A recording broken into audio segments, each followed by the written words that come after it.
আজকে বানাচ্ছিলাম ঝাল সুজি, তাই ভাবলাম তোমাদের সাথেও শেয়ার করি। তো দেখো, প্রথমেই আমি শুকনো কড়াইতে সুজিটা ভালো করে ভেজে নিয়েছি। তারপর ওই কড়াইতেই তেল দিয়ে ওর মধ্যে তেজপাতা আর কিছুটা পরিমাণ জিরে দিয়ে টুকরো করা আলু, টুকরো করা গাজর দিয়ে একটা শুকনো লঙ্কা দিয়ে ভালো করে ভেজে নেব।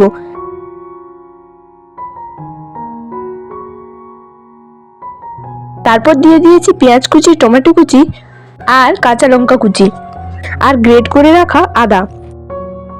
পরিমাণ মতো হলুদ গুঁড়ি দিয়ে ভালো করে নাড়িয়ে চাড়িয়ে দিয়ে দেব ভেজে রাখা সুজি। এরপর সুজিটাকে সবকিছুর সঙ্গে ভালোভাবে মিক্সড করে নেব। তারপর স্বাদ মতো নুন দিয়ে অল্প অল্প করে জল দিয়ে ভালো করে মিক্সড করতে থাকবো। জলটা কিন্তু একবারে পুরোপুরি দেব না, অল্প অল্প করে দিয়ে মিক্সড করতে থাকবো। এরপর দিয়ে দিয়েছি পরিমাণ মতো চিনি, আর এটাকেও ভালোভাবে মিক্সড করে নামিয়ে নিলেই তৈরি ঝাল সুজি। এটাকে অনেকে সুজির উপমাও বলে থাকে।